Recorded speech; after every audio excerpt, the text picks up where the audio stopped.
김세식 교수님은 시카고 학파를 이끌었던 루카스 교수님 지도하에 경제학 박사학위를 받으셨습니다. 많은 국민들이 너도나도 경제가 어렵다고 합니다. 실제로 얼마나 어렵고 앞으로 어떻게 될지 말씀해 주시겠어요? 우리 국민들이 어렵다고 생각하는 것보다 더 어렵다. 많은 분들이 지금 우리 경제가 이렇게 어려워진 거가 인구가 감소하기 때문이라고 이렇게 얘기를 많이 합니다. 많은 국민들이 믿고 있다는 게 좀 답답한데요. 우리나라가 지난 30년간 장기 성장률 하락하는데 인구 증가율이 기여한 부분은 굉장히 작아요. 80년대에 유학 갔다가 2006년도에 들어왔는데 제가 어렸을 때 받던 교육하고 거의 똑같은 교육을 받고 있다는 게 정말 놀랍습니다. 오히려 더 안 좋아진 것 같은데. 아, 그래요? 아이들이 지금 너무 불행해요. 그래서 뭐 청소년 자살률이 뭐 거의 세계 1위잖아요. 초등학교 학생들이 놀아야 된다고 저는 생각하는데 놀지 못하고 지금 학원을 가고 초중고에서 지금 우리 학생들이 밤잠 설쳐가면서 공부하고 그러고 있어요. 우리 아이들의 행복을 보장해주기 위해서 우리가 수업으로 바뀌면 정말 우리 아이들이 행복해질 거라고 생각합니다.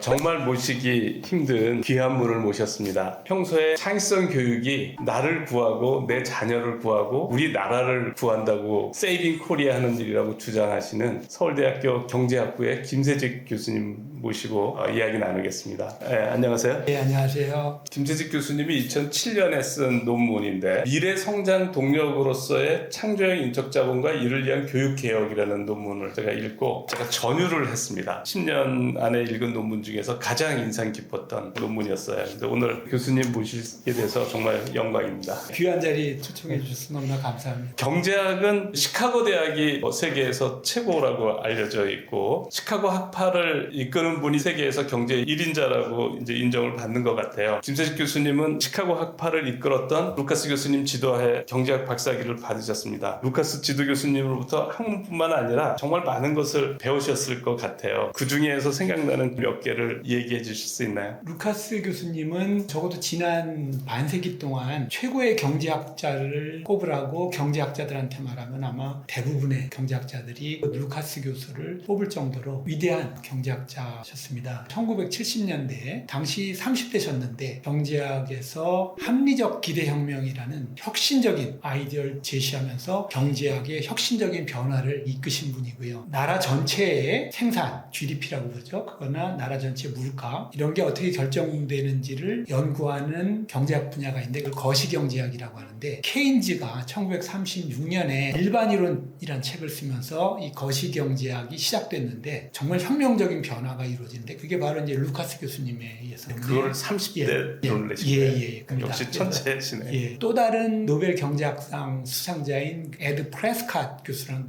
유명한 분인데 이분이 이제 루카스 교수님에 대해서 평하신 거는 거시경제학이 케인즈로부터 출발했지만 엄밀한 과학으로서의 거시경제학이 출발한 것은 바로 루카스로부터였다. 이렇게 이제 평할 정도입니다. 작년에 작고하셨습니다. 시카고 대학의 알바레스 교수가 루카스 교수님에 대해서 평하기를 경제학의 아인슈타인이다. 이런 위대한 분께 제가 사실은 박사 논문 지도를 받고 평생의 멘토로 모시게 된 거 개인적으로는 너무나 영광스럽고 가장 인상 깊은 거는 이제 학자로서의 태도인데 한마디로 표현하면 이제 진리 앞에 겸손함이었어요. 경제 학생들의 입장에서 보면은 루카스 교수님은 경제학의 신 같은 존재였어요. 모두 다 완벽하게 알고 계신 분이라고 생각하는데 이분이 수업이나 세미나에서 굉장히 잘 쓰시는 말씀이 있었어요. I don't know였어요. 자기가 열심히 연구해서 알아낸 거 아니면은 절대 함부로 안다고 얘기하시지 않고 논문 쓰실 때도 어떤 관심 있는 주제에 대해서 열심히 연구를 하시면은 그 주제와 관련 없는 거에 대해서는 지금 잘 모르니까 이 부분은 내가 여기에서는 얘기하지 않겠다. 이렇게 말씀을 하셨는데 우리 철학자 비트겐슈타인이 한 유명한 말과 제가 항상 겹쳐서 생각이 나는데 말할 수 없는 것에 관해서는 침묵하지 않으면 안 된다. 루카스 선생님이 정말 몸으로 그걸 보여주신 분이 아닌가 이렇게 생각됩니다. 그래서 진리 앞에 겸손함, 학자로서 살아갈 때 등불 같은 역할을 하지 않았나. 그 밖에도 뭐 많은 얘기가 있지만 말이 좀 길어지는 것 같아서 그거 하나만 말씀을 듣게. 네, 아주 감명 깊었습니다. 경제에 관한 얘기를 하면요. 많은 국민들이 너도나도 경제가 어렵다고 합니다. 실제로 얼마나 어렵고 앞으로 어떻게 될지 말씀해 주시겠어요? 우리 국민들이 어렵다고 생각하는 것보다 더 어렵다. 별로 어려움 안 느끼시는 분들도 당연히 있는데 그분들이 주로 이렇게 사회 여론을 움직이시는 분들인 것 같아서 그것도 좀 안타깝습니다. 그래서 지금의 시스템화에서 성공하신 분들이기 때문에 사실은 몸의 피부로 와 닿지 않아서 어려움을 충분히 인지하시지 않는 것 같고, 경제 성장률을 갖고 우리가 이해할 수 있는데요. 우리 경제 성장률이 낮으면은 경제가 어려워집니다. 경제 성장률이 높으면 경제가 덜 어려워지고, 우리나라 경제는 지난 30년간 5년 1% 하락의 법칙이라는 법칙에 따라서 우리나라 장기 성장률이 매 5년마다 1%씩 또박또박 하락해 왔어요. 30년 동안 이렇게 5년 1% 하락의 법칙에 따라 성장률이 이제 하락해 온 결과 지금 성장률이, 장기 성장률이 이제 0%를 향해 가고 있어요. 장기 성장률이 0%대로 가면 연간 성장률이 이제 마이너스가 되는 역성장이 2년에 한 번 정도씩 일어날 가능성이 커집니다. 그 다음에 우리가 이렇게 장기 성장률이 하락하는 것을 뭔가 막아보기 위해서 그동안 정부가 돈을 많이 풀면서 경기를 부양하려고 했어요. 그 결과 장기 성장률 하락은 막지 못하고 가계부채가 굉장히 많이 쌓였어요. 그 다음에 성장률이 하락하면은 매년 소득이 빠르게 증가하는 좋은 일자리가 그냥 줄어들 수뿐이 없어요. 2,800만 근로자가 계신데 이 중 절반 이상이 매년 소득이 감소하는 일자리에서 일해야 되는 그런 이제 어려운 상황이 되고요. 우리 젊은이들 지금 그렇지 않아도 이생망 헬조선으로 이제 좌절하고 있는데, 몇 안 되는 그 좁은 좋은 일자리 그걸 이제 얻기 위해서 수많은 젊은이들이 경쟁해야 되기 때문에 그야말로 구조적 위기 상황이다. 지금 이걸 바꿔야 될 분들이 우리 사회의 지도층들인데 그걸 인식 못하거나 안 해서 안 바꾸고 있으면 국민들이 욕을 해야 된다고 생각합니다. 이 어려움은 지속되고 더 심화될 거기 때문에 뭔가 혁신을 하기 위해서 나서주실 어려운 시점이 아닌가 이렇게 생각이 됩니다. 많은 분들이 지금 우리 경제가 이렇게 어려워진 거가 인구가 감소하기 때문이라고 이렇게 얘기를 많이 합니다. 그런데 교수님은 이에 대해서 어떻게 생각하세요? 경제학적인 근거는 없는 상태에서 많은 국민들이 믿고 있다는 게 좀 답답한데요. 우리나라가 지난 30년간 장기 성장률 하락하는데 인구 증가율이 기여한 부분은 굉장히 작아요. 출산율이 줄어서 인구가 감소해서 경제 성장률이 하락한 게 아니라 반대로 경제 성장률이 하락하면서 출산율이 줄고 인구 감소가 일어났다. 이게 이제 경제학적으로 정확한 인과관계에 대한 표현이다 이렇게 생각이 되는데요. 그 이유는 아이를 낳으려면 먼저 결혼을 해야 되잖아요. 결혼이 어떻게 됐느냐 데이터를 보면 굉장히 재밌는데, 지난 30년간 결혼이 연간 40만 건에서 20만 건으로 지속적으로 추락합니다. 결혼이 줄어드니까 그거에 따라서 아이들 출생이 계속 줄어들었어요. 제가 젊은이들하고도 이제 많이 이제 얘기를 나누는데 왜 결혼을 안 하는지 이야기해보면 경제적인 이유 때문이라고 정확히 맞는 겁니다. 성장률이 계속 감소하니까 자신의 미래 소득이 어떻게 될지를 계산하고요. 내가 결혼해서 행복한 결혼 생활을 영위할지를 계산을 해봤더니 계산이 안 나오니까 결혼을 포기하는 거예요. 구체적으로 이제 숫자를 가지고 말씀드리면은 장기 성장률이 지금 0%대까지 떨어지면은 우리 젊은이들의 소득이 앞으로 늘어나잖아요. 직장에 다니면 지금 평균적으로 4,200만 원 정도를 지금 받고 있어요. 20대 후반에 취업을 하는데 한 직장에서 이제 일할 수 있는 기간을 보면 대충 40대 후반, 기껏해야 25년이랍니다. 25년 일한다 해도 지금 성장률이 증가하지 않기 때문에 4,200만 원씩 분이 25년 받을 수가 없어요. 그러면은 총합하면 대충 10억 정도 됩니다. 우리나라 지금 저축률이 10% 정도 되기 때문에 우리 젊은이들이 저축할 수 있는 총액은 1억 정도뿐이 안 돼요.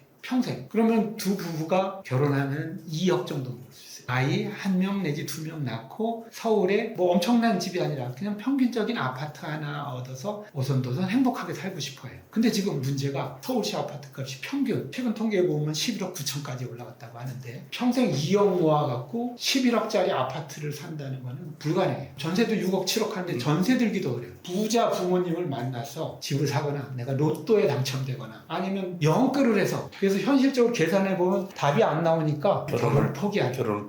한국 경제 성장률이 지속적으로 하락한 이유로 교육 시스템을 교수님이 지적하셨습니다. 구체적으로 어떤 점에서 문제가 있는 걸까요? 80년대에 유학 갔다가 제가 한국에 2006년도에 들어왔는데 제일 놀란 것 중에 하나가 제가 어렸을 때 봤던 교육하고 거의 똑같은 교육을 받고 있다는 게 정말 놀랍습니다. 오히려 더 안 좋아진 것 같은데. 아, 그래요?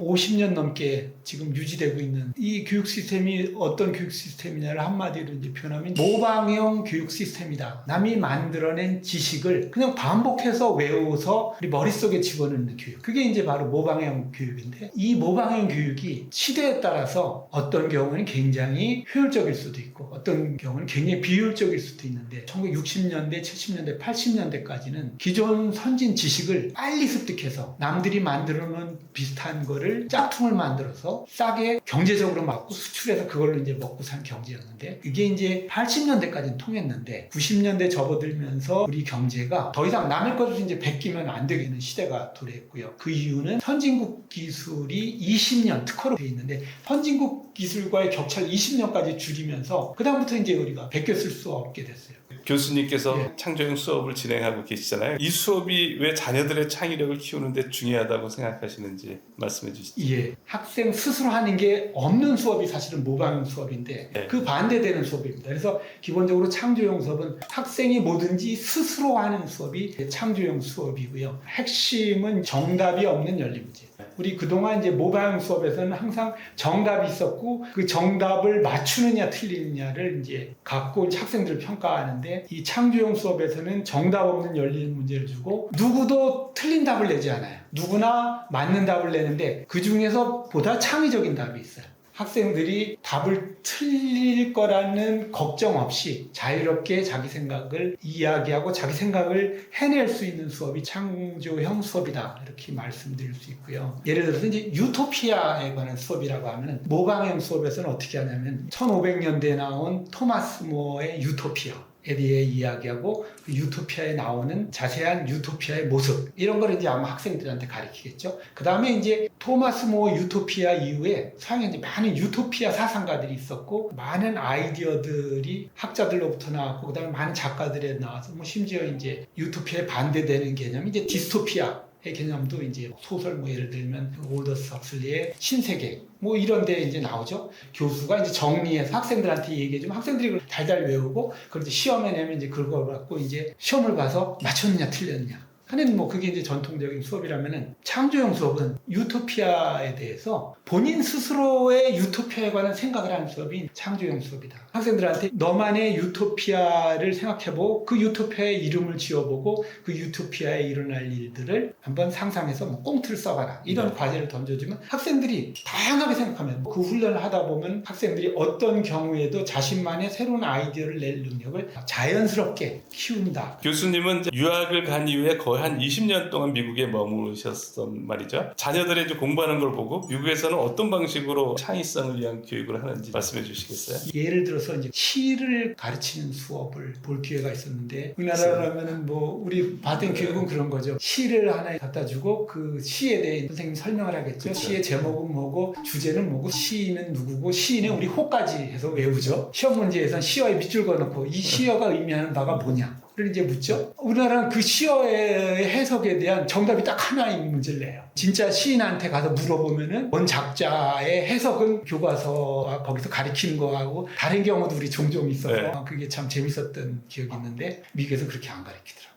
시를 지옥에 지어오게 초등학교 1학년, 2학년 아이가 매주 시를 한 편씩 쓰는 거예요. 우리가 시를 왜 배웁니까? 시를 외우고 문제 풀기 위해서 우리가 배운다는 건 정말 무의미한 일인데 창의적인 아웃풋을 만들기 위해 쓰는 게 의미 있는 거라면은 그런 식의 교육이 돼야 되는 거죠. 그 다음에 한국에서 세계사를 배운다면 세계사에서 고대 문명을 배운다면 한국에서는 어떻게 배울까요? 제가 배운 기억에 따르면 4대 문명이 있다. 각각의 이제 특징과 네. 각각의 유적들이 이제 달달달달 외웁니다. 한 번 본 적도 없는 그거가 내 인생과 무슨 관련이 있는지 없는지도 모르면서 답을 맞추기 위해 수도 없이 많은 유적지를 저도 뭐 달달 외워서 이제 썼던 기억이 있어요. 미국에서는 그렇게 가르치지 않고요. 4대 문명 중에 딱 하나를 찍더라고요.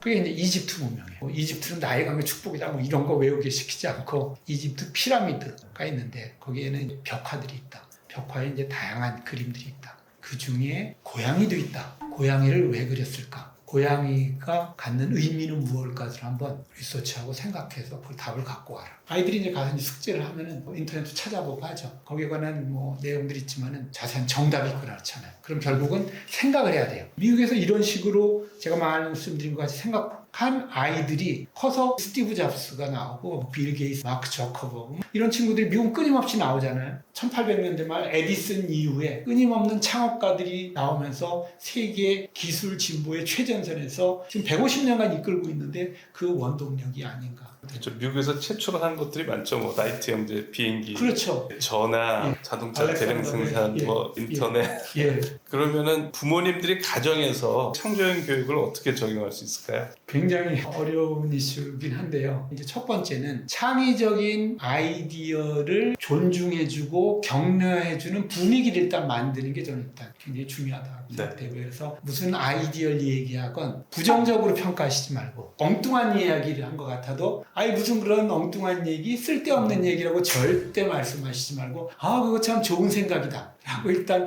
말씀하셔서 창의적인 아이디어를 말하는 게 굉장히 즐거운 일이라는 그런 분위기를 만들어주는 게 이제 중요하다. 그 다음에 중요한 것 중에 하나는 주체성, 스스로 생각한다는 게 이제 중요한데 항상 무슨 결정을 하든지 아이 스스로 하게끔 해주시는 게 가능하시면 그걸 따라주는 것도 창의성을 북돋아주는 좋은 환경이다. 그 다음에 이제 능력이 되시면 가능한 한 정답 없는 열린 문제를 아이한테 던지고 아이들 스스로 생각해 보게 하고 그 답에 대해서는 절대 틀렸다고 말씀하시지 말고 좋은 답이다라고 이제 칭찬해 주는 거. 그러면 창조형 수업이 인성 교육과도 연관이 있다고 하셨는데 이 두 가지가 어떻게 연관되어 성장에 기여하는지 말씀해 주시죠. 창조형 수업을 제가 할 때는 이제 정답 없는 열린 문제 학생들한테 매주 과제로 던져주고 일주일 동안 이제 생각해갖고 이제 옵니다. 그걸 끝나는 게 아니라 수업 시간에 자신의 창의적인 아이디어를 서로 발표를 하고 그래갖고 토론을 합니다. 서로 창의적인 아이디어를 내면은 다르면서도 서로 이제 공존할 수 있다는 걸 느끼면서 자연스럽게 배우는 것 같아요. 창의성 교육이 우리나라에서 큰 문제로 있는 그 이념 대립이 있거든요. 자와 우애. 그런 문제를 해소하는 데도 도움이 되겠네요. 예, 학생들한테 서울대 들어오기 위해서 고등학교 때 어느 정도 문제를 풀어봤냐고 물어보면 학생들이 이제 다양한 에스티메이션이 나오는데 7만 개 정도의 문제를 자기들이 푸는 것 같다.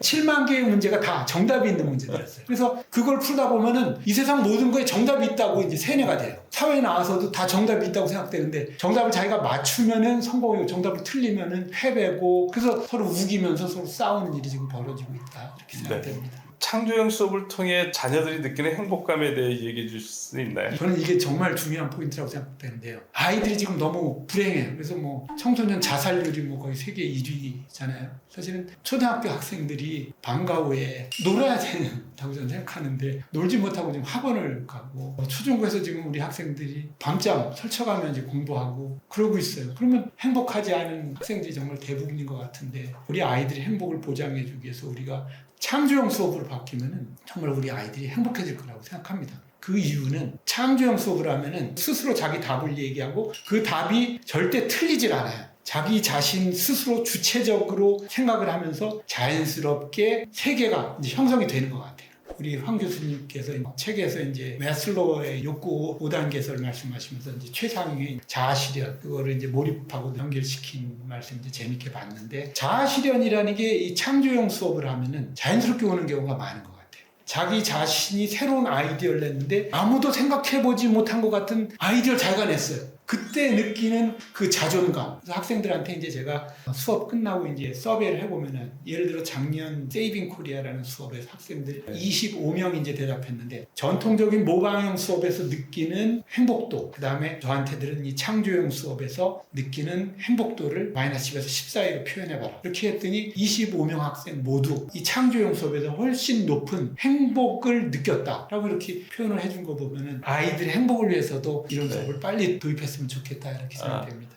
마지막으로 몰입 아카데미가 추구해야 하는 바람직한 교육 방향에 대해서 좀 말씀해 주시죠. 예, 저는 뭐 몰입 아카데미 너무너무 기대가 크고요. 지금 교수님께서 너무 잘해 주셔서 계속 해주시면 너무 고맙겠다 이렇게 생각이 되고요. 황롱문 교수님 입장에서 몰입이 이제 창의력을 키우기에 가장 이제 좋은 방법이고 저는 이제 거기에 이제 100% 동감하기 때문에 몰입 아카데미를 통해서 대한민국의 창의력 교육 그게 이제 확산되는 그런 중요한 계기를 만들어 주시고 그야말로 세이빙 코리아가 되도록 해주셨으면 하는 바람 말씀드릴 수 있을 것 같습니다. 저희가 하는 창의성 교육은 주로 이공계 안에서의 창의성 교육인 것 같아요. 그래서 이제 뭔가가 부족한 게 있는데 김세직 교수님이 하는 또 일반적인 창의성 교육 그런 거가 보완이 돼야 될 것 같은 생각이 듭니다. 정말 많은 내용 배웠습니다. 귀한 시간 내주셔서 감사드립니다. 아이고 제가 오늘 많이 배웠고요. 귀한 기회를 주셔서 너무 감사드립니다. 감사합니다. 감사합니다.